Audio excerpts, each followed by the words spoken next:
Quaderno 238 de Cristianisme y Justicia.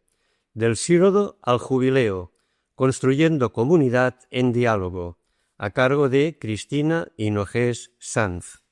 Cristina Hinojés es laica, teóloga por la Facultad de Teología Protestante de Madrid, SEUT, miembro de la 16ª Asamblea del Sínodo 2021-2024, con voz y derecho a voto por decisión del Papa Francisco.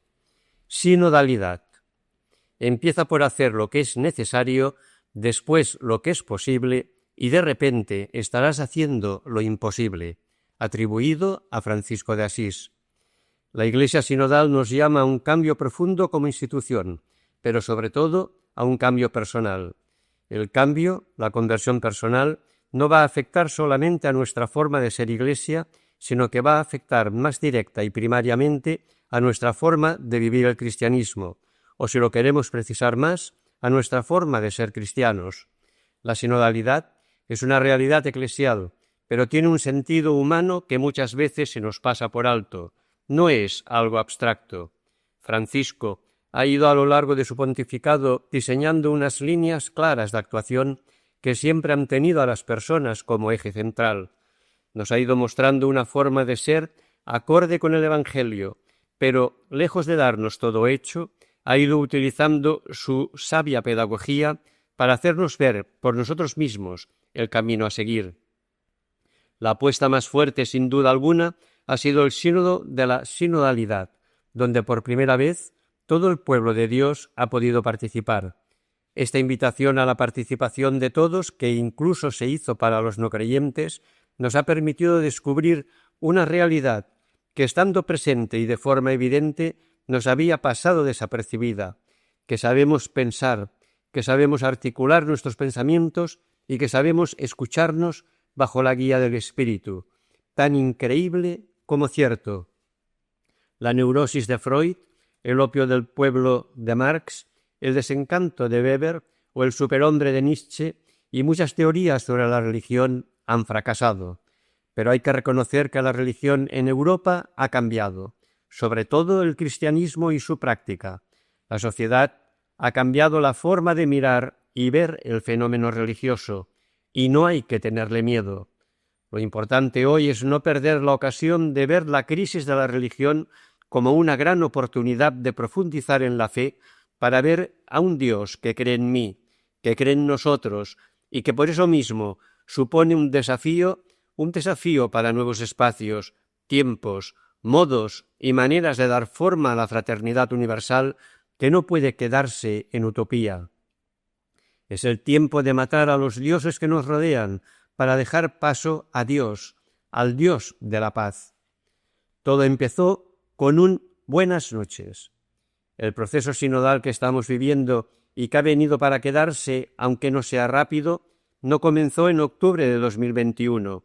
Siendo precisos, en realidad, comenzó el 13 de marzo de 2013, cuando Francisco salió a la loggia central y pronunció el saludo menos esperado, más sorprendente y más humilde que alguien pudo pensar. Buenas noches. No fue el único gesto aquella noche.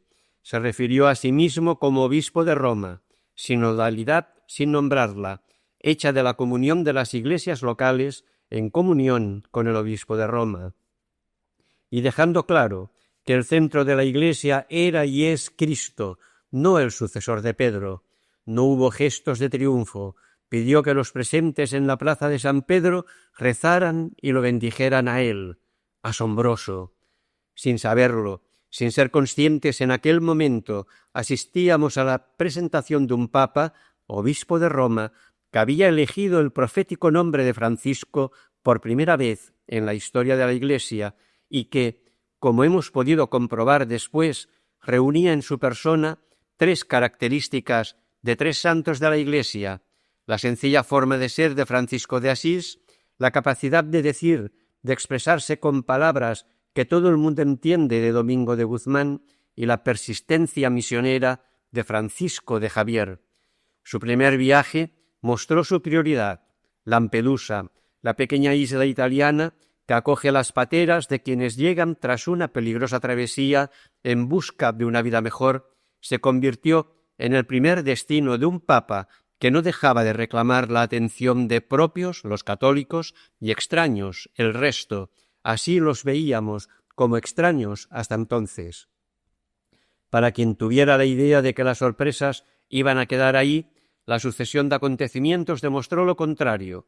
Teníamos un papa que, además de venir del fin del mundo, como él mismo dijo, venía de la tierra que había permitido germinar una teología diferente, tan apasionante como discutida, pero que ya daba muestras de posibilitar algunos cambios importantes desde la Quinta Conferencia del Episcopado Latinoamericano y del Caribe, conocida como Conferencia de Aparecida, celebrada entre el 13 y el 31 de mayo de 2007. ¿Sería posible otra teología para toda la Iglesia? Es evidente que a estas alturas la teología como tal no es el problema, sino la libertad para hacerla, para crearla y las consecuencias de hacerlo, porque el auténtico teólogo tiene que ser humilde y admitir que la realidad va cambiando, y porque corresponde a la tarea del teólogo asumir elementos de la cultura de su ambiente que le permitan evidenciar uno u otro aspecto de los misterios de la fe. Dicha tarea es ciertamente ardua y comporta riesgos, pero en sí misma es legítima y debe ser impulsada. El teólogo, sin olvidar jamás que también es un miembro del pueblo de Dios, debe respetarlo y comprometerse a darle una enseñanza que no lesione en lo más mínimo la doctrina de la fe. La libertad propia de la investigación teológica se ejerce dentro de la fe de la Iglesia. Por tanto, la audacia que se impone a menudo a la conciencia del teólogo no puede dar frutos ni edificar si no está acompañada por la paciencia de la maduración. Las nuevas propuestas presentadas por la inteligencia de la fe no son más que una oferta a toda la Iglesia. Muchas cosas deben ser corregidas y ampliadas en un diálogo fraterno hasta que toda la Iglesia pueda aceptarlas. La teología, en el fondo, debe ser un servicio desinteresado a la comunidad de los creyentes. Por ese motivo, de su esencia, forman parte la discusión imparcial y objetiva, el diálogo fraterno, la apertura y la disposición de cambio sobre las propias opiniones. Este Papa humilde, a partir de aquel saludo, sigue resultando divertido ver cómo quienes le rodeaban no sabían qué hacer, nos invitó a soñar con un tiempo nuevo, con olor a fresco, creativas formas de acogida y sonido de sinfonía. En definitiva, nos recordó que la cabeza y el corazón ante todo piensa a partir de donde pisan los pies. Una referencia, no el centro. La Iglesia, que nació en un contexto de conflicto y persecución, creció entre divisiones y tensiones, y su historia muestra un itinerario donde se dan avances y retrocesos. Puede ser un poder que acaba cegando a muchos, pero también está donde nadie quiere estar y cuando nadie quiere estar. Tiene una historia negra de abusos, donde las sucesivas peticiones de perdón no muestran avances en esa lacra, ya que sigue habiendo casos actuales y el abuso de poder está mucho más arraigado de lo que parece, y parece mucho. Francisco quiere alejar a la Iglesia de la autorreferencialidad y colocar en su centro a Jesucristo y su Evangelio, para ser una referencia para creyentes y no creyentes. Aprovecha cualquier oportunidad, tanto para denunciar el clericalismo y el carrerismo, como para llamar nuestra atención sobre quienes habitan los márgenes y las periferias de la Iglesia y de la vida. Esto, que es una realidad en la Iglesia, al denunciarse de forma tan contundente por Francisco, tiene el riesgo de que algunos la califiquen de populismo o de demagogia sin resultados. Sin embargo, Francisco no tiene miedo al riesgo, ni a la realidad, de sentirse insultado, y es el Papa más insultado y maltratado en la historia de la Iglesia. Ahora, a eso cabe sumarle los deseos públicos de algunos y los silencios cómplices de otros de que llegue pronto al cielo. Nuestro Papa sabe de las diferencias y de la diversidad de nuestra Iglesia. De hecho, la ha definido como un poliedro que no es de ahora, sino de siempre, y lo vemos en el libro de los Hechos de los Apóstoles, cuando se nos relata el concilio de Jerusalén. Pedro y los cristianos que venían del judaísmo querían imponer sus reglas y sus formas a los que se incorporaban desde el paganismo. Por otro lado, estos recién llegados venían guiados por Pablo, judío, y catequizados por Lucas, que reclamaba para estos últimos los mismos derechos que tenían los judíos que reconocían a Jesús de Nazaret como el Mesías. Y aquí llega Lucas, pensando en su comunidad, que sobre todo tiene miedo de Dios, con la parábola del hijo pródigo o del padre bueno. Dios como padre que acoge, que espera el regreso del hijo y que cuando lo ve va corriendo para abrazarlo, sin preguntas, para vestirlo y calzarlo y para festejar. No olvidemos el anillo, pieza fundamental aunque olvidada, que vuelve a convertirlo en heredero con los mismos derechos hereditarios que tiene el hermano mayor. Es a este Dios a quien Lucas necesita anunciar tanto a su asustada comunidad como a la comunidad que llegaba del judaísmo, representada en el hermano mayor, para dejar muy claro que para Dios todos somos iguales. Pablo, a quien acompañó un tiempo Lucas, dirá a los Gálatas 3:26-28, en Cristo ya no hay judío ni griego, esclavo ni libre, ni hombre ni mujer, todos somos uno en un mismo Señor. La Iglesia nunca ha ido tras las modas que se imponen en la sociedad y Francisco, que ha dado claras muestras de ser una persona con ideas propias, que no se cierra al diálogo con quien sea, nos está enseñando que es posible dialogar unos con otros, conocernos, escucharnos, respetarnos, fuera de toda moda, por simple coherencia evangélica. Lo más cercano a la esperanza que estamos viviendo ahora fue el Concilio Vaticano II. Los tiempos, los momentos, los ciclos de cambio son tiempos de oportunidad que tienen que convivir con profetas de calamidades. Ahora está pasando lo mismo. Toca ser catalizadores de esperanza, como Iglesia e individualmente. El Concilio Vaticano II asumió y proclamó una nueva misión en la Iglesia. Lo hizo con Lumen Gentium y Gaudium et Spes, que son, ya por el título, una misión y un compromiso. Esta tenía que ser la tarea primordial, ser luz de las gentes, anunciando la alegría y la esperanza. Las actitudes para hacer realidad esto son la escucha, el diálogo y el servicio. Si las actitudes son las contrarias, es decir, oídos tapados, imposición y poder, nunca llegaremos a ninguna parte. No estamos en un mundo sin religión, sino en un mundo que ha entrado en otros caminos espirituales y que hay que explorar sin miedo, con métodos, técnicas y formas pastorales nuevas. Iglesia de referencia, de nosotros depende. El sentido humano de la sinodalidad. El cristianismo no debió convertirse nunca en una religión en el sentido de separar a una parte mínima de los demás.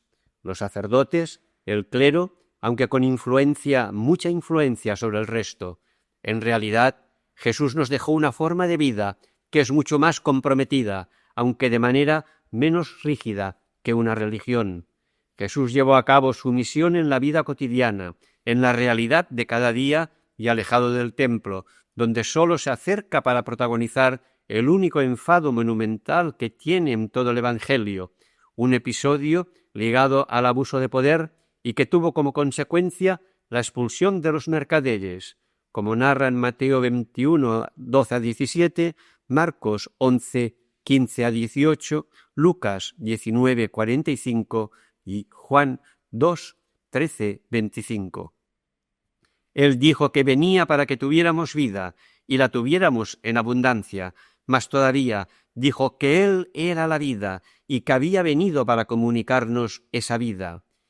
Él, que era el Verbo hecho carne, es decir, Dios hecho carne, y que en esa carne asumió toda realidad humana, toda condición humana, toda diversidad humana, era también plenamente humano y vino para entregarnos esa humanidad y esa forma concreta de ser humanos, la humanidad fraterna del Hijo único de Dios, para que también nosotros, podamos vivir en la fraternidad de ser y sabernos hijas e hijos de Dios y ser así plenamente humanos.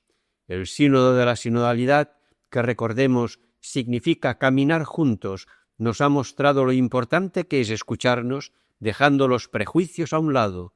Por eso, si desde ya no somos capaces de incorporar a la práctica de nuestra vida eclesial la presencia y las voces de quienes durante siglos y siglos han estado en los márgenes, las periferias y hasta la frontera de la Iglesia, ¿de qué sinodalidad hablaremos?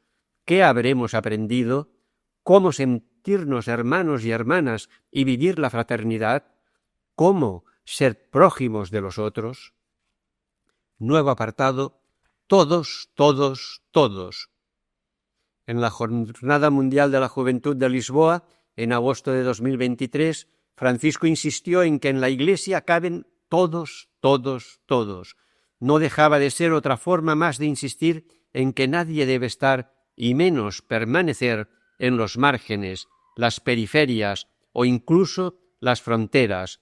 Esos espacios fríos que muestran un comportamiento nada fraterno existen porque nosotros los hemos creado, o cuanto menos permitido que existieran. Y ahora toca preguntarse, ¿quién habita en cada una de esas realidades?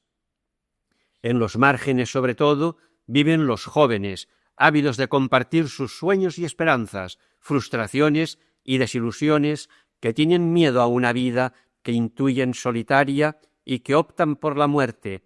La realidad de los suicidios entre los jóvenes no se puede ocultar más, porque les da menos miedo que la vida. También los migrantes, muchas veces llegados a nuestras ciudades desde muy lejos, pero algunas veces desde nuestro propio país, los literalmente pobres económicos que no pueden llegar a fin de mes, las mujeres, pese a los avances, seguimos en el margen de la Iglesia y en muchas ocasiones y países en el margen de la vida. Las comunidades LGTBIQ+, que nadie crea que las bendiciones los hace estar plenamente admitidos. Los divorciados, que han iniciado una nueva vida en pareja, tampoco ellos, siendo bendecidos, son admitidos sin problemas. Sacerdotes secularizados a los que se ha hecho vivir como si fueran apestados. Teólogos y teólogas señalados por sus reflexiones.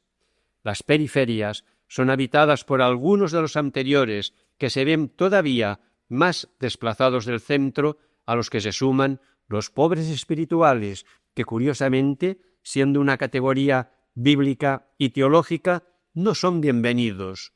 Humildes, con voz profética, que denuncian insistentemente, sin mucho alboroto, con un mensaje que llega con pocas palabras y, por lo general, apuntando hacia la dirección correcta y aportando alguna solución.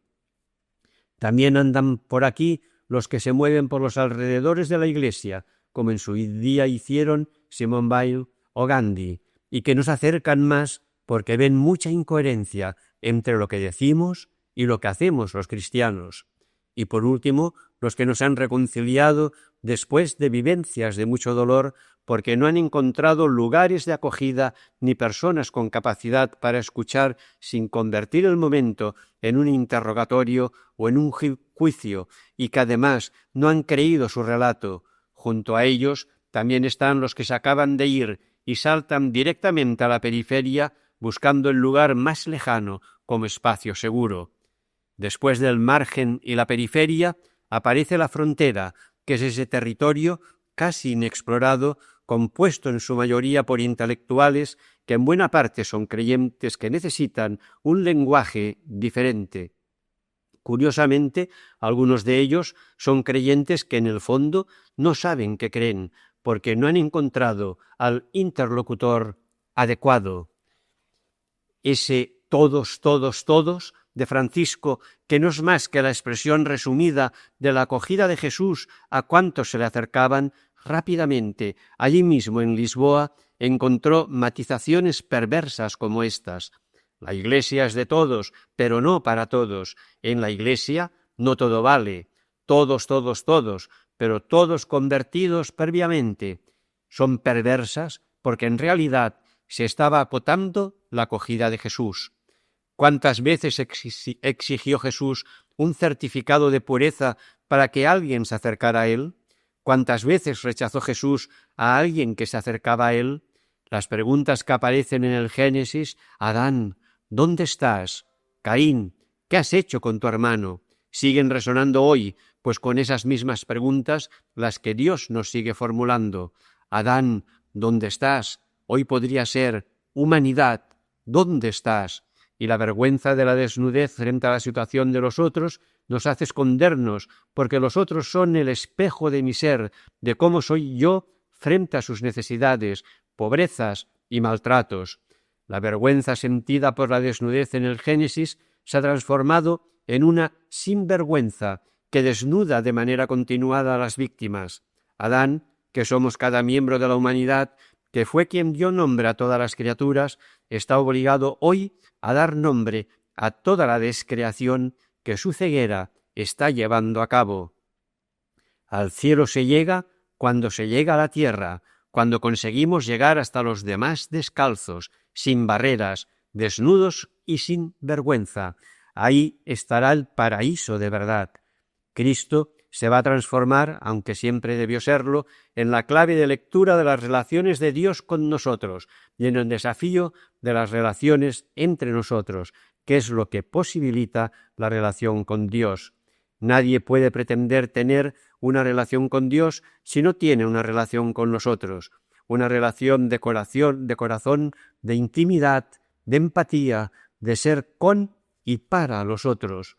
No obstante, me temo que el todos está un poco lejos de ser una realidad por parte de algunos. Tenemos que aprender a tener un corazón capaz de latir al ritmo del corazón de Dios, un corazón apasionado y no solitario, un corazón casado con la vida, con el mundo y con todos. Hoy, ¿hay excluidos en la Iglesia? Sí, puede sonar a paradoja, pero esa realidad existe. Dentro de la propia Iglesia hay personas excluidas y, lo que es peor, que viven en la más absoluta soledad. Contrariamente a lo que siempre se dice, para algunas personas la comunidad no es el lugar de acogida, de encuentro, de cuidado. Es más bien el lugar donde menos seguridad encuentran, donde la crítica se convierte en más mordaz, donde el insulto o la indiferencia son lo habitual. Por supuesto que no todos los excluidos están sistemáticamente en el margen, la periferia o la frontera. Dentro de la Iglesia hay personas excluidas por su forma de pensar, por la forma de vivir su espiritualidad, por su posicionamiento ante ciertas realidades pastorales, morales. Uniendo todo esto, obtenemos el perfil de personas que nos ponen en modo cuestionamiento. Son personas que están sometidas a un grado de indiferencia tremendo, cuando no a una gran hostilidad. Tienen visibilidad porque hoy las redes sociales, bien tratadas, nos dan muchas posibilidades, pero no deja de haber una indiferencia institucional que es una forma de silenciarlas, porque todavía nos falta bastante autonomía, por lo menos a algunas personas, para hacer opciones personales que muestren y nos demuestren que somos adultos en la fe. ¿Cómo decir que somos Iglesia si no estamos todos? ¿Acaso el pueblo de Dios somos los de siempre? Y en este caso, ¿quiénes son? Somos los de siempre. No podemos caer en el error de convertirnos en los de arriba de los excluidos, es decir, en ser nosotros quienes hablemos e interpretemos lo que ellos tengan que decirnos, porque, entre otras cosas, lo bueno de este sínodo y de la sinodalidad es que hay una pregunta que lo envuelve todo y que no está formulada explícitamente. Iglesia, ¿qué estás dispuesta a escuchar de ti misma? Nosotros tenemos que ser cauce, vía para que la voz, el sentir y las propuestas de quienes están marginados, en buena medida por nuestras actitudes, tengan la posibilidad real de seguir hablando en nuestra Iglesia. Y hay que reconocer que esto debe ser solo el principio, porque lo deseable es que sus voces se escuchen directamente. Se ha demostrado en la fase diocesana que la voz de esos que tan alegremente llamamos alejados ha hecho aportaciones valiosísimas porque su aparente distancia les permite ver con más claridad y sin ningún rencor. Por tanto, desde el sínodo y al referirnos a los excluidos, más que cuestionarnos qué podemos decir, deberíamos preguntarnos qué podemos aprender, cómo cambiar nuestras actitudes, cómo aprender a escuchar y, sobre todo, cómo aprender a ser más humildes y evangélicos en nuestra vida cotidiana eclesial y no eclesial. El gran cambio llegará gracias a los pequeños y personales cambios cotidianos que fomentarán cambios comunitarios. Efectividad y eficacia con amor. Efectividad y eficacia no pasan a ser parámetros válidos si no van articulados por el amor. No se trata de buscar fórmulas empresariales para ser efectivos y alcanzar nichos de mercado, pastorales para nosotros, que ahora no tocamos ni de lejos, aunque algunas prácticas empresariales nos podrían servir perfectamente. Se trata de hacer realidad la forma de vida de Jesús de Nazaret, que, como he dicho anteriormente y dije también en la meditación de apertura del sínodo, no nos dejó una estructura de iglesia diseñada, sino una forma de vida. Las soluciones deberán venir de un proceso de conversión muy fuerte, diría que radical, porque sólo así seremos capaces de reflexionar con la mente y con el corazón. En el año 2022 participé en el Congreso Hipona de los Agustinos. En él invitaron a un matrimonio de los que llamamos sin techo a compartir el tiempo con nosotros y a participar activamente. En un momento de su intervención, María Dolores, que así se llama ella, dijo literalmente: «En la Iglesia hay muchas personas que nos ayudan, pero no nos quieren». Escuchar esto directamente de una mujer sin techo no es lo mismo que escuchárselo contar a otra persona, porque si lo cuenta un tercero, se guarda en la memoria. Si lo cuenta alguien en primera persona, alguien que lo vive, se graba en la memoria del corazón. Y eso permanece para siempre, porque ser pobre no es no tener es miseria, y en ese estado viven muchas personas. Ser pobre es poner a disposición de todos lo que se tiene. Hacer eso nos convierte en solidarios, en hermanos de estado de vida. María Dolores puso a disposición de todos todo lo que tenía, su experiencia, su sentir, su vida. Todos somos Iglesia, todos somos iguales en la Iglesia en virtud del bautismo recibido. También quienes ahora nos miran desde los límites creados por nosotros. Es responsabilidad nuestra poner a trabajar la vocación personal que cada uno recibió en su bautismo, porque la tenemos al servicio de todos y especialmente al servicio de quienes empujamos alegre y rígidamente fuera de la Iglesia. Solo desde ahí seremos capaces no de dar soluciones precisas, sino de hacernos las preguntas necesarias para reflexionar sobre la actitud mantenida hasta ahora con los excluidos y decidir si debe o no cambiar. Personalmente apuesto por el cambio, y un cambio que vaya preñado de cariño, de afecto, de amor. En definitiva, sumar efectividad y amor. La mesa de todos, porque todos somos invitados. Resulta curioso, tristemente curioso, la cantidad de leyes y normas que hemos elaborado para crear el perfil adecuado para acercarse a participar a la mesa, a la que todos somos invitados, porque su único Señor es Jesucristo. En el relato de la fiesta de la Pascua que Jesús celebró con todos quienes la acompañaban, aunque los evangelios solo hablen de los 12 y que nosotros hemos convertido en la última cena, vemos que lo nuclear de la celebración no está centrado en el cuerpo y la sangre. Lo más importante es que quien va a entregar su carne y su sangre se abaja una vez más, para mostrar que su lógica es la del servicio y no la del poder. Cuando Jesús resucita, el abajamiento sigue presente.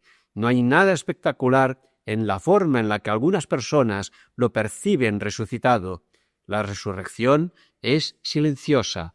El caso de Emaús es paradigmático. Jesús camina con ellos, caminan juntos. y la pregunta que plantea es una pregunta por la persona, por cómo se encuentran ellos, qué les pasa, por qué estáis tristes. Nuestra aproximación a la experiencia que está viviendo alguien no puede ser la de quien lo sabe todo, sino que debe ser como la de quien acompaña a otro en su situación, porque la mayoría de las veces suele ser la mejor muestra de compasión y una de las mayores muestras de amor. Eso es lo que hace Jesús. Acompañó a estos dos pobres y tristes caminantes que habían perdido toda esperanza, y ellos experimentan el amor al sentir que alguien los acompaña en su tristeza, y es en esa compañía donde descubren al resucitado. ¿Es Emaús la primera Eucaristía de la historia de la humanidad? Si recordamos el significado de Eucaristía, acción de gracias, indudablemente es la primera Eucaristía, una pequeñísima comunidad que termina celebrando porque se había encontrado, no porque haya una decisión previa de juntarse para celebrar. Descubren al resucitado al partir el pan, porque previamente lo habían acogido en el camino. A Jesús resucitado, dueño de la mesa, solo se le descubre en la misión, y la misión es movimiento y entrega. La misión, tan importante siempre y más en el proceso sinodal, es donde se descubre realmente al resucitado y los ministerios necesarios para seguir expandiendo su mensaje. La misión tiene muchos escenarios y cada uno necesita una aproximación especial. La misión pasa por Jericó, y el hombre herido al que los funcionarios de lo religioso dejan de lado para no contaminarse. También pasa por las tentaciones que todos y cada uno de nosotros viviremos en algún momento de nuestra vida. Aquellos de nosotros que descubrimos nuestra misión también necesitaremos en algún momento que alguien nos acompañe y dejarnos acompañar. La mesa es para todos. El único que podría crear normas y leyes para que alguien se acercara a ella es Jesús, su dueño, y no lo hizo, y no lo hace, y no lo hará. Entre habitantes de Samaria anda nuestro futuro. Francisco nos habla con mucha frecuencia de la iglesia samaritana y algunas veces creo que diluimos esa imagen y nos perdemos en la parábola. Hoy los heridos en el camino son muchos. Los márgenes del camino, las periferias de la vida y las fronteras de la experiencia vital son espacios poblados de seres heridos, hambrientos de cuidado, de escucha y sobre todo de amor, que reclaman nuestra atención y a quienes hemos intentado callar con una palabra, una respuesta cerrada y única, sin ser conscientes de que, aun en la misma situación, cada ser humano es un mundo al que hay que escuchar, atender y amar en forma única, personal. La parábola del buen samaritano de Lucas 10, 25 a 37. Esta parábola nos aporta algunas cuestiones para considerar. A. Considerar el desafío de la narración. Cuando alguien se acerca a Jesús, en muchas ocasiones responde narrando una historia que le da a la persona que pregunta la posibilidad de pensar por sí misma, de elegir cómo afrontar su vida. No podemos olvidar que quiere que seamos libres, como su Padre Dios nos creó, y capaces de pensar y obrar por nuestros propios medios. Hay veces que de tanto escuchar el Evangelio nos volvemos un poco insensibles a lo que dice, a los detalles. Por ejemplo, las parábolas de Jesús no suelen ser relatos religiosos. Puede haber personajes que sí lo sean, pero más bien hablan de actitudes, de gestos humanos y de situaciones de lo más habituales. Tampoco sabemos cómo acaban las parábolas de Jesús. No sabemos si el hijo mayor entró o no en la fiesta, y ni si llegó a entender que todo había sido siempre tan suyo como de su hermano, o qué hizo el posadero con el encargo del samaritano de cuidar al herido. Tampoco sabemos si quien las escucha las lleva a la práctica o no. En el buen samaritano la clave parece estar en ¿quién es mi prójimo? Sin embargo, Jesús responde más bien a ¿cómo te haces tu prójimo? ¿Cómo te haces tu prójimo? porque esa es la pregunta final de Jesús. ¿Quién de los tres te parece que fue prójimo del que cayó en manos de los salteadores? En este momento, la sinodalidad nos aporta la posibilidad de ser y hacer.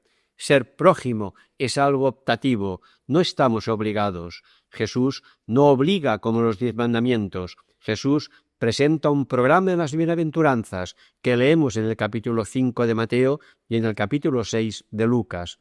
Si vives así, según ese plan de vida, serás feliz. Si no, puede que también lo seas, pero así serás más feliz.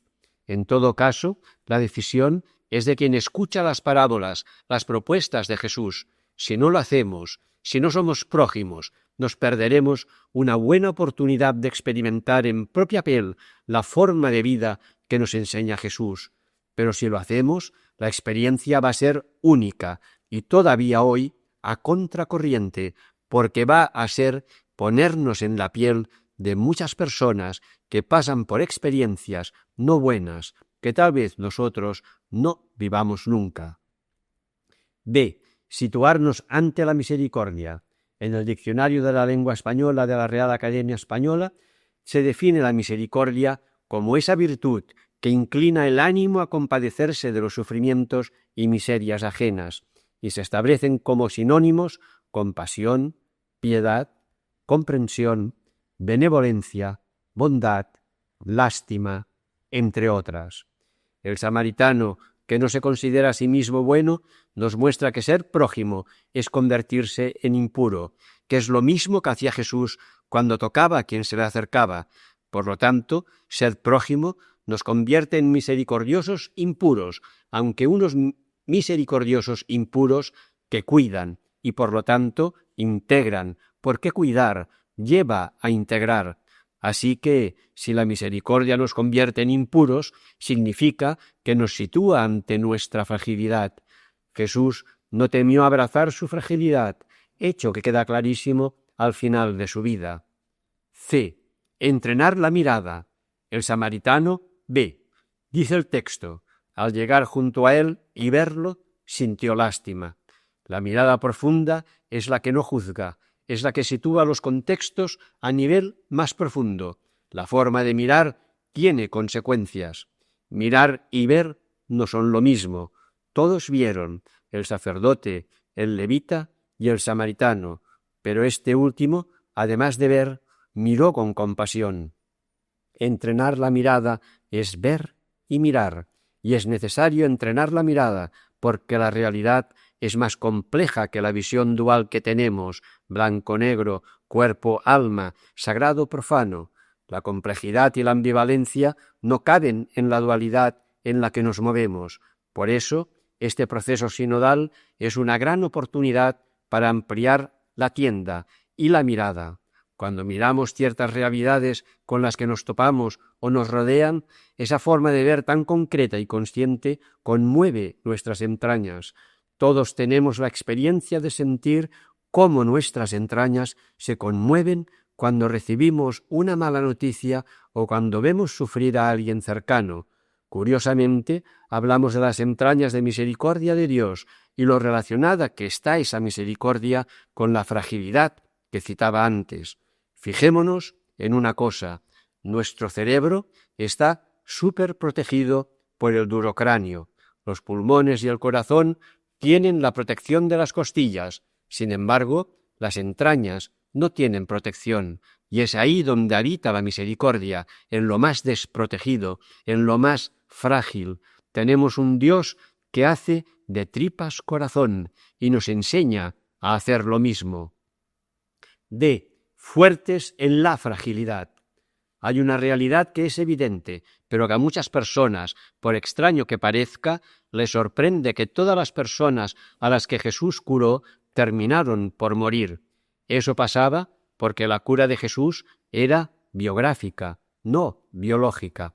Optar libremente por la misericordia, convertirnos en misericordiosos impuros, saber que entramos en la fragilidad, nos hace mucho más fuertes, aunque me atrevería a decir que además de fuertes, la fragilidad nos hace más valiosos. Cuando hemos experimentado la fragilidad y con ayuda nuestra persona se ha recompuesto, restaurado, curado en definitiva, nos pasa lo mismo que a esas piezas japonesas de porcelana, tan frágiles como caras, que cuando se rompen las recomponen con la técnica llamada kintsugi, que consiste en reconstruir la pieza con oro, pero aun conservando visibles las cicatrices, al estar reparadas con oro, la pieza resulta ser mucho más valiosa que antes de romperse. Experimentar la fragilidad nos da más valor porque nos permite ver que no somos mejores que nadie, que no estamos libres de vivir ni de padecer lo mismo que otras personas. Por lo tanto, la sinodalidad, desde el buen samaritano, nos enseña que no podemos ser prójimos asépticos, que ser prójimos tiene consecuencias para nuestra vida, para nosotros, pues podemos rompernos, pero la fragilidad nos hace más fuertes y valiosos. Sin embargo, también debemos preguntarnos ¿qué aportamos nosotros? Hay que tener siempre presente que la persona más fácil de defraudar es uno mismo. Hay que tener mucho cuidado con los desfondamientos. Tener muy claro el presente no significa que vayamos a conseguirlo todo ya. El proceso de descubrir, de encajar, de aportar, lleva su tiempo. Aquí, el cuidado debe tomarse como cuidado de prestar atención para con nosotros mismos, porque afectará al cuidado con y para los otros. Y si todo esto es parte de lo que nos aporta la sinodalidad desde la parábola de un hombre que no pasó de largo, es porque quiere entrenarnos y llevarnos al desafío. El encuentro de Jesús con la samaritana, según Juan 4, 5-42. Este encuentro entre Jesús y esta habitante de Samaria también señala nuestro futuro. Es una manifestación de la humanidad, de la fragilidad de Jesús. Estamos asistiendo a una manifestación de lo más sencilla y a la vez contundente, que expresa en 3 palabras: dame de beber. Su divinidad no necesitará mucha más presentación y será dicha en 2 palabras: yo soy. Superada en algunas homilías, aunque no del todo, la sucesión de maridos que no resultaron tales, vamos a olvidarnos de lo que casi siempre hablamos o escuchamos de este texto para ver el desafío que nos lanza en nuestro aprendizaje sinodal. Sin dejar de reconocer la belleza y hondura del encuentro y del diálogo, nuestra atención, curiosamente, no va a estar centrada en ningún protagonismo de Jesús. Quien nos va a indicar el desafío para la sinodalidad va a ser ella, la samaritana, de nuevo una mujer sin nombre. La samaritana regresa al pueblo, pero no como ha salido de él. El amor de Jesús por esta mujer sin nombre la libera, la hace sentirse persona y mujer. Se convierte en la primera evangelizadora, la primera predicadora, pero nunca volvemos a saber de ella. Podía haberse convertido en una estrella en su pueblo y decir y contar hasta ser el punto central de la predicación. Podía haberse convertido en el centro de la noticia que llevó al pueblo, pero no, desaparece. Ella se quita de en medio, abre camino, indica la dirección para que, si quieren saber más sobre quien le ha contado todo lo que ha hecho, sean ellos mismos quienes vayan a hablar con él, a encontrarse con él. Dicho en un lenguaje más de hoy, la samaritana no se sacraliza. La samaritana lanza el desafío de resituarnos a todos, pero especialmente de resituar la figura del sacerdote en la Iglesia sinodal. Dijo Radcliffe en la Asamblea Sinodal de octubre de 2023 que una Iglesia sinodal será aquella en la que nos formemos para un amor sin posesiones, un amor que ni huye de la otra persona ni se apodera de ella, un amor que no es ni abusivo ni frío. Ya no vale la Iglesia de las etiquetas abstractas. Todo eso que se ha catalogado, etiquetado así, en realidad son personas con nombre que en su mayoría esperan una conversación tranquila, personal, como la de Jesús con la samaritana. Esas personas esperan acercarse a una comunidad porque casi siempre se han encontrado ya con ese que dice «dame de beber», que se llama «yo soy». Desde este punto de encuentro ¿Por qué crear tantos inconvenientes? ¿Por qué no aprender a quitarnos de en medio y dejar que la persona que se nos acerca siga su conversación con él? Este texto evangélico nos desafía a una cultura del cuidado más que necesaria, y Francisco hace muy bien cuando habla de cultura porque es necesario crear una forma de vida sana en la Iglesia. Importante para sacerdotes y para todos. La sinodalidad lo que nos está mostrando es la oportunidad de revisar nuestros comportamientos, nuestras carencias como comunidad, nuestros miedos, porque lo que nos aporta el proceso sinodal es el desafío de aprender una cultura del encuentro, de escucha activa en el espíritu, de desaprender para poder aprender, como decía Fernando Pessoa. Esta cultura del cuidado, que es común a todos, es especialmente necesaria en los sacerdotes y en los futuros sacerdotes. Sinceramente, creo que todos debemos contribuir a ese cambio. En este momento, el proceso sinodal y la sinodalidad nos desafían a reconocer abiertamente que la vocación no es lo que uno quiere vivir, sino lo que uno no puede dejar de ser. Esto, que afecta a todas las vocaciones a las que las personas estamos llamadas en el bautismo, cobra especial relevancia en la formación de los futuros sacerdotes, porque de no formarlos con todas las herramientas necesarias para vivir y desarrollar eso que no pueden dejar de ser, acabarán viviendo en una frustración permanente entre el deseo de ser lo que no pueden dejar de ser y no saber cómo vivirlo en algunos momentos concretos de sus vidas. Y no podemos olvidar que lo más importante es siempre la persona, más que cualquier estructura o institución, e incluso ministerio. Estamos asistiendo a espectáculos de lo más insultantes e hirientes por parte de algunos clérigos cuya identidad sacerdotal no anda precisamente afinada. Esa confundida identidad hace que una porción del pueblo de Dios sea manipulada a su antojo, porque en definitiva lo que hacen es colocarse ellos en el centro, no a Jesucristo y su mensaje. También estamos asistiendo, por no extraño que parezca, al silencio de los obispos de sus diócesis, quienes con su silencio, lejos de ocuparse de ellos y de las situaciones que provocan, les dan un aire que algún día será irrespirable. El ser humano es el único ser vivo capaz de elaborar un pensamiento reflexivo, tener consciencia de sí mismo, pero también es capaz de ir más allá de sus límites y de pretender sustituir a Dios.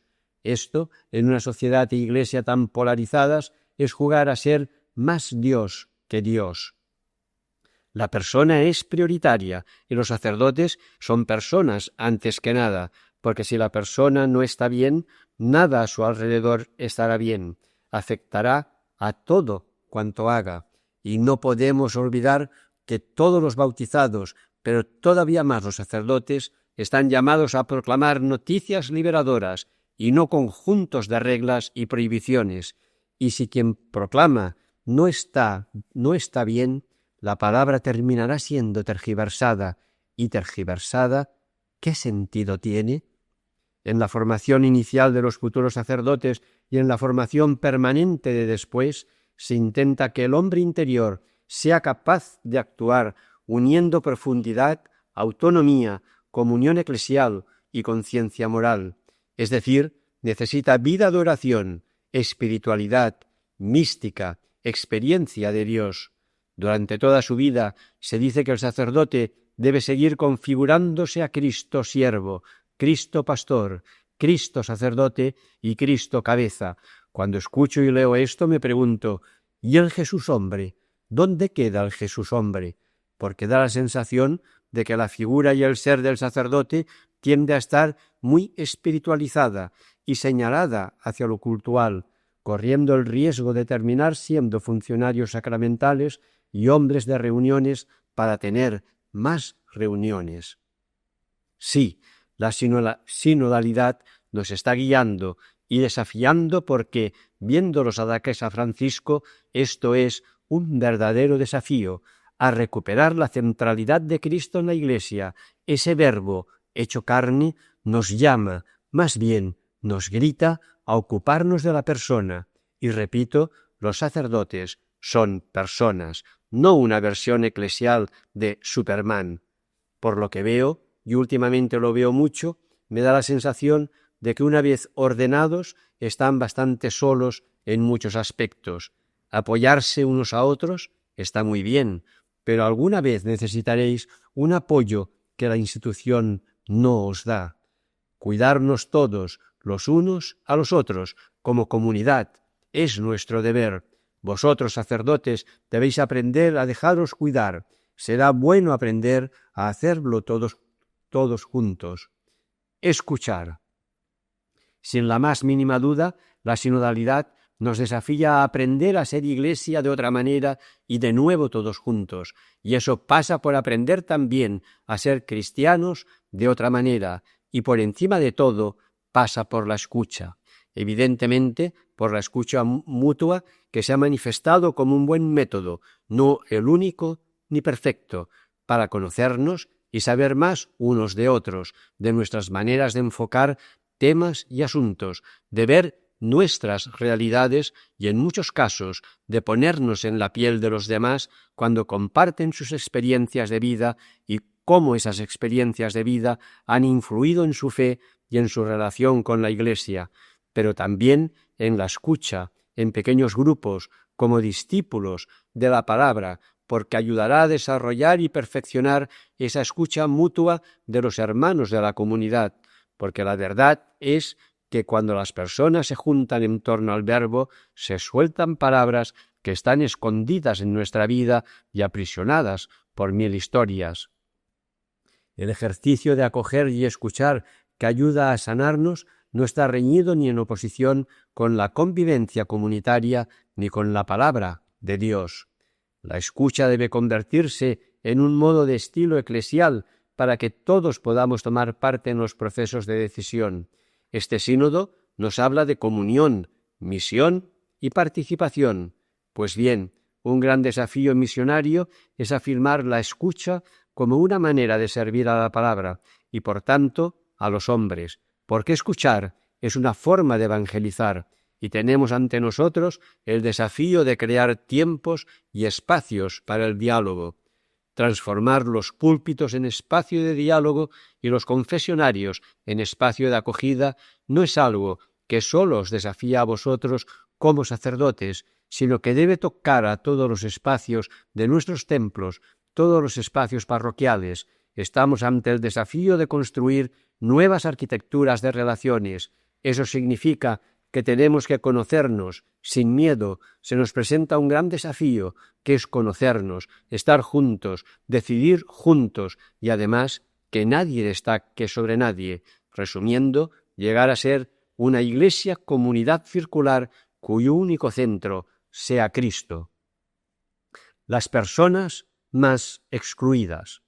La transformación pasa evidentemente por asemejarnos lo máximo posible a la forma de vida que nos dejó Jesús, pero esa vida es sorprendente siempre, y un hombre que acogía, consolaba, curaba, era ternura y compasión, también tenía su genio cuando la ocasión lo requería.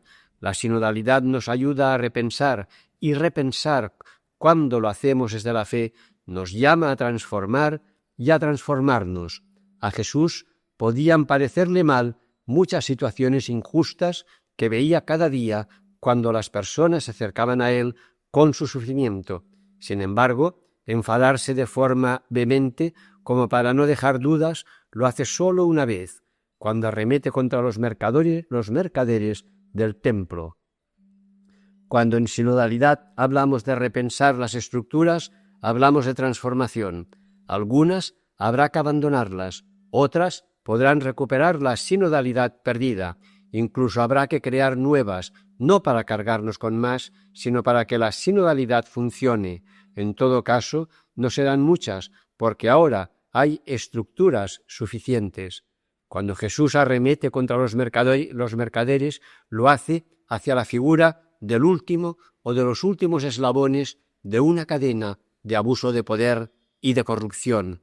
Esto es, el templo, animales que solamente se podían comprar allí, con las monedas allí acuñadas, y a saber qué cambios hacían.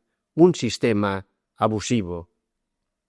Jesús no arremete contra el templo, sino contra el abuso que ejercen las personas que gestionan el templo. En definitiva, lo que venimos llamando últimamente una estructura de abuso de poder en nuestra Iglesia. Si hemos llegado a la situación que tenemos y hemos llegado todos por acción o por omisión, no es para que ahora la solución venga solo por parte de algunos. Por eso, creo sinceramente que repensar y transformar es algo que tenemos que hacer juntos, en comunidad, que es lo nuclear de la vida sinodal en la Iglesia.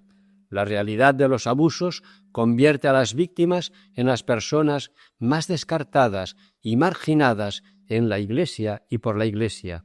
Todos estamos en la posibilidad de ser víctimas y victimarios. Nadie se libra de esta realidad. Por eso digo que todos estamos implicados en el repensar y transformar, y por eso voy a enunciar una serie de puntos comunes a todos los que tenemos conciencia de ser Iglesia, porque como dice Francisco, o nos salvamos todos o nos hundimos todos. La actitud que mantengamos con las víctimas de cualquier tipo de abusos en la Iglesia marcará en buena medida nuestro avance en la sinodalidad, porque como decía San Cipriano en el siglo III, lo que a todos afecta en la Iglesia, por todos debe ser decidido y aprobado. Y me pregunto, ¿acaso las víctimas, su sufrimiento y su dolor no nos afectan a todos? ¿Acaso creemos que la realidad de los abusos es solo cosa de otros? ¿Acaso seguimos creyendo, pese a las evidencias, que quienes denuncian haber sufrido abusos, repito que de cualquier tipo, lo hacen para atacar a la Iglesia? ¿Acaso todavía no nos hemos dado cuenta de que la erradicación de esta barbaridad y de estos delitos, porque son delitos, pasa por el compromiso de todos y que ese compromiso puede darse desde el lugar que cada uno tiene en la Iglesia? Algunas cuestiones que debemos tener en cuenta para que todos juntos vayamos en la buena dirección de ayudar a las víctimas. A. Cambiar de actitud. El progreso es imposible sin el cambio, y aquellos que no pueden cambiar su mente será muy difícil que ayuden a cambiar nada. Para nosotros, ese cambio de mentalidad va precedido de un deseo de conversión que es cambiar el corazón, y de una conversión tan personal como comunitaria. B. Escuchar de otra forma.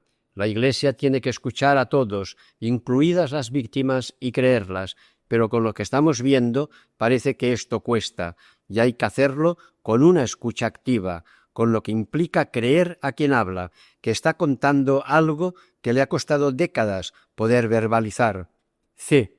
Romper inercias. Ni la Iglesia es el centro de sí misma, ni nuestra vocación la que sea el centro de su existencia. El centro es una persona, Cristo. Desde ahí hay que darle a la persona el valor que realmente tiene. Si la persona es una víctima, los cauces de escucha deben ser ambientes seguros y fiables para ella. D. Preguntarse personal y comunitariamente qué vida eclesial queremos. La que ve la vida como una montaña de problemas insuperables o la que ve cada amanecer como una insuperable montaña de oportunidades. Tenemos opciones. La cuestión es elegir el miedo que paraliza o la decisión de querer cambiar a mejor. El problema es que muchas veces queremos pasar de lo real a lo ideal. Ahí aparecen nuestras depresiones y nuestros desequilibrios. Es intentar un salto que nadie ha sido capaz de dar. La Iglesia, como institución, deberá tener un papel que abra el desafío, es decir, al final debe señalar de forma permanente el desafío. La Iglesia debe ser un lugar para la profecía y para la denuncia, pero como estructura hecha por hombres, también tiene incoherencias y traiciones, pegada en muchas ocasiones al poder más que al servicio. Son fragilidades que están ahí y que emborronan su imagen. Por eso es importante mantener, ayudar, proteger y acompañar a quienes mantienen esas voces proféticas dentro y fuera de la Iglesia, y que no se quede el acompañamiento en voces susurrantes, sino en voces que acompañen en la acción. La humanidad vive un drama de timidez que la lleva a verse incapaz. Estamos acostumbrados a mirarnos a nosotros mismos, sin mirarnos por dentro, y así es como dejamos de ver a los otros. Tenemos miedo de mirar hacia adentro porque no nos gusta ver nuestros miedos, y menos enfrentarnos a ellos. Donde están nuestros miedos, curiosamente, está nuestro asustado corazón, y no podemos olvidar que el miedo paraliza, y es lo contrario a la fe que vemos en la Biblia. No hablar de los problemas que tenemos no hace que desaparezcan. Ocultar a las víctimas tampoco. Tenemos que dejar de creernos el ombligo de la Iglesia, es decir, de nosotros mismos, del mundo. Debemos hablar con valentía porque nuestro silencio será un retroceder. Nunca más el porque siempre se ha hecho así, porque se ha cambiado muchas veces y sin miedo. Pese a su mala prensa, un ejemplo de cambio es el Concilio de Trento, que afrontó la realidad que se le presentó e hizo cambios oportunos. Fue un buen concilio pastoralista del siglo XVI. Ahora estamos en el XXI. Ser o aparentar. En la vida o seguimos caminos o abrimos sendas. Hay que volver a despertarse y recuperar esa creatividad perdida. No es un tópico, es una realidad que nos tenemos que creer. Podemos cambiar sin idolatrar a nadie, que luego vienen las decepciones. Marco Rupnik, Javier Garrido, Tony Anatrella. Todos debemos ser para la Iglesia y en ella agentes de compromiso evangélico, de pastoral contextual en el aquí y en el ahora, en nuestra realidad vital. Parte del compromiso evangélico está en escuchar a las víctimas. Generosidad. No tenemos que solucionarle a la Iglesia a la próxima generación, pero sí mostrarle que es posible el cambio. Tenemos que recuperar la libertad de ser, porque desde esa libertad será posible hacer y actuar en libertad, y ese será el mejor testimonio para las próximas generaciones. Ellos tienen que abrir sus sendas y también recorrerán sus caminos. Lo único que tienen que ver es que es posible. Equidad. No mires a los demás desde arriba ni desde abajo. Todos estamos a la misma altura. El único momento en que un ser humano puede mirar a otro desde arriba es cuando lo ve caído y se inclina para ayudarle a levantarse.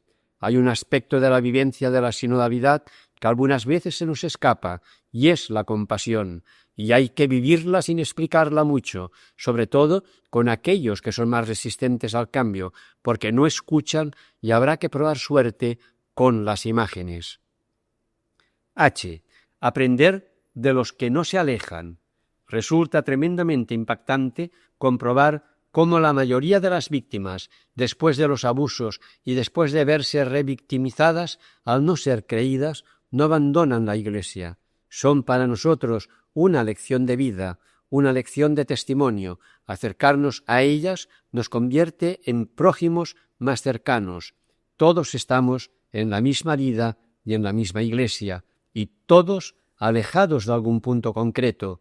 Borremos distancias. Si me lo permitís, en este punto en el que soy particularmente sensible, ya se ha dicho que este sínodo no es un sínodo para sacar documentos, sino para hacerlo vida.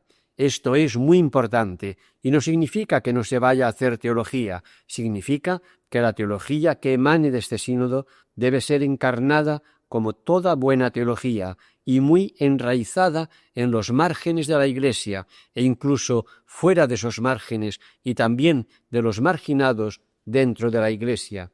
De lo contrario, no servirá de mucho porque seguiremos teniendo un horizonte muy limitado de lo que es ser pueblo de Dios. Y coherencia. Si las religiones muestran la coherencia entre lo que dicen y lo que hacen en el trato a las mujeres, no es menos verdad que lo mismo pasa con las víctimas. No tomarse en serio a las víctimas ni la realidad de los abusos afecta a la misión, a la evangelización y a la imagen de Dios que queremos compartir, porque no podemos olvidar que los abusos en la Iglesia pueden ser, y de hecho son, muy inferiores en comparación con otras instituciones, pero tienen un matiz que los hacen únicos. En la Iglesia se abusa, en cualquier tipo de abuso, en nombre de Dios. Ahí está la diferencia por la que nosotros, cristianos y católicos, debemos tener una coherencia que no deje dudas en esta nauseabunda realidad. He querido dejar un espacio especial y único para las víctimas. Se merecen que pensemos y actuemos como seguidores de quien fue la víctima por excelencia, Jesús de Nazaret. Nuevo apartado: la Plaza de la Esperanza. El clericalismo galopante que se viene sintiendo por parte de aquellos de los que se suele esperar cercanía y entrega es hoy una llamada de atención importante. Por eso, Francisco nos regala este encuentro para hacer realidad todo lo vivido y desde dicho encuentro lanzarnos a un mundo que no sabe qué nos espera, pero que nos irá descubriendo. En la Iglesia todos somos tierra sagrada y así debemos aceptarnos. Aceptarnos es reconocernos como tales, como tierra sagrada, con la misma dignidad y con los mismos derechos y deberes que nos concede el bautismo. Si todos somos tierra sagrada, ¿por qué hay personas que se sienten marginadas en la Iglesia? Nosotros, cristianos católicos, somos quienes en muchas ocasiones marginalizamos. Hay quien vive en unos márgenes y en unas periferias que no están dibujadas. Llevamos 3 años aprendiendo a caminar juntos y no podemos abandonar la práctica ahora. En este momento es cuando vamos a tener que hacer realidad todo aquello que hemos ido viviendo, compartiendo, soñando, creer que todo ha terminado y que el sínodo de la sinodalidad ya es historia de la Iglesia y por tanto nuestra, sería más que un error. Francisco, que piensa en todo y ha caminado a nuestro lado durante todo este tiempo, es consciente de que los corredores de fondo, y el sínodo ha sido y seguirá siendo una carrera de fondo, no pueden parar de correr de repente, sino que necesitan un poco de espacio para parar. Por eso, para no frenar en seco, ha querido regalarnos un poco de espacio para asentar lo que ha sido este tiempo, y nos ofrece la maravilla de la Plaza de la Esperanza en forma de jubileo, para que sigamos disfrutando de la reconstrucción de esa Iglesia que tan bien diseñó el Concilio Vaticano II, aunque pronto se fue difuminando para terminar irreconocible y en muchas ocasiones contraria al propio concilio. Hacia la plaza. La clave está en ser con, para que el camino compartido sea ya encuentro. Vivimos en la dictadura de lo políticamente correcto, un camino que no deja lugar a lo diferente, a lo creativo, y que da lugar a todo tipo de boberías que conforman un modelo de comportamiento prácticamente único y, por lo tanto, pobre. El camino hacia la plaza nos ha mostrado la riqueza de la diversidad de todo tipo, el colorido que eso aporta y nos ha permitido descubrir que las opiniones son cerradas y las ideas son abiertas y están abiertas a otras, y así se crece. Durante este trayecto hacia la Plaza de la Esperanza hemos descubierto que el sínodo de la sinodalidad puede ser, de hecho será, el gran testamento de Francisco. Hemos descubierto que la sinodalidad, además de caminar juntos hacia Cristo, que es meta y camino, es también una forma de gobierno eclesial ciertamente impactante, una forma de entender y hacer la pastoral, de estar en el mundo, en diálogo con todos, en el respeto a las diferencias y con la intención verdadera de no dejar a nadie fuera, escuchar a los de dentro y a los de fuera, como dice Francisco, vernos, estar y hacer juntos, marginados, pobres llenos de nada, todos rebosando esperanza. En la Plaza de la Esperanza. Reunirnos en la Plaza de la Esperanza no es reunirnos solo los cristianos católicos, es abrir el espacio para todos, porque también eso lo hemos descubierto en el camino precedente. Algunas personas se preguntarán cómo tender un puente entre quienes nos vamos a encontrar en esta plaza. No será complicado. Por ejemplo, Fratelli Tutti, que no es un texto confesional, está dirigido a todos. Con este texto, la comunión eclesial, que ya no tendrá que ser pura uniformidad, puede pasar a ser la común unión que necesita la sociedad, una sociedad que tiene los mismos problemas en todas las partes del mundo y las mismas ansias de esperanza.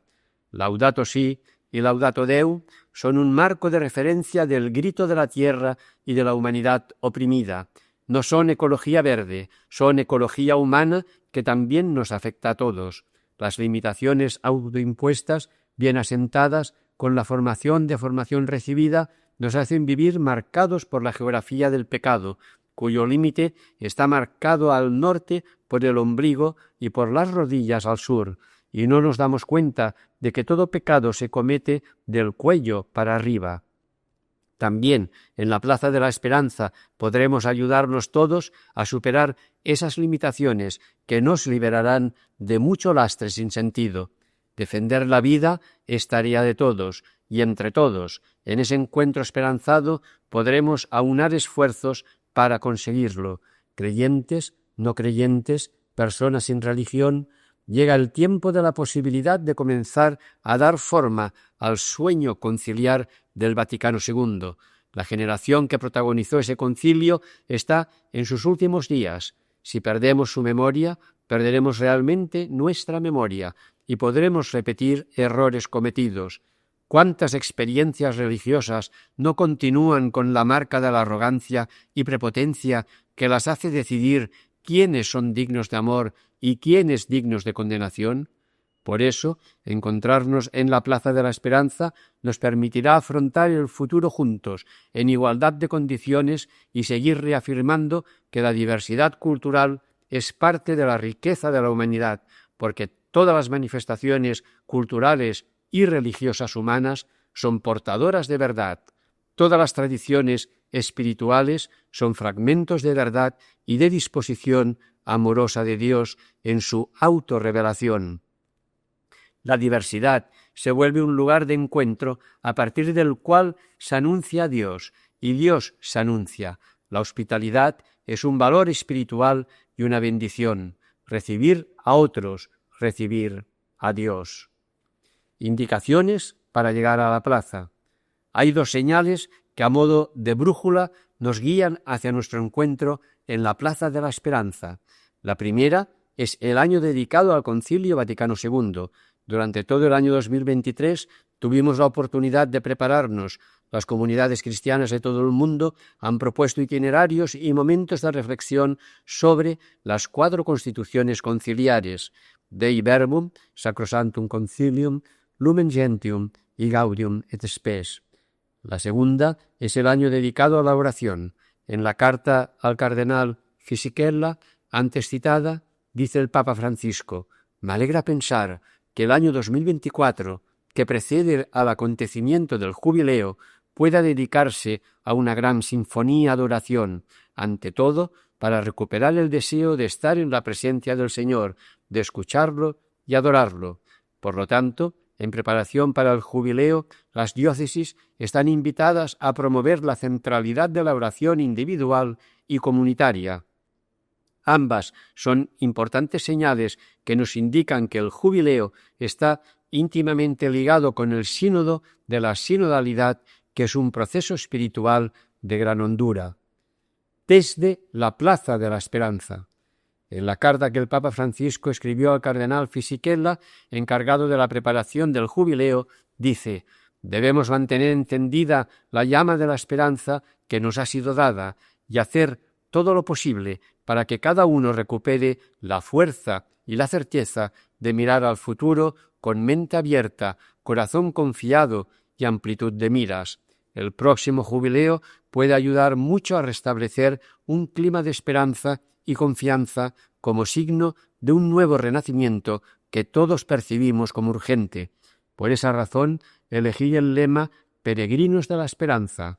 Todo esto será posible si somos capaces de recuperar el sentido de la fraternidad universal, si no cerramos los ojos ante la tragedia de la pobreza galopante que impide a millones de hombres y mujeres, jóvenes y niños, vivir de manera humanamente digna. Pienso especialmente en los numerosos refugiados que se ven obligados a abandonar sus tierras. Ojalá que las voces de los pobres sean escuchadas en este tiempo de preparación al jubileo, que según el mandato bíblico devuelve a cada uno el acceso a los frutos de la tierra. Podrán comer todo lo que la tierra produzca durante su descanso, tú, tu esclavo, tu esclava y tu jornalero, así como el huésped que resida contigo, y también el ganado y los animales que estén en la tierra podrán comer todos sus productos. Lo podemos leer en Levítico 25, 6 y 7.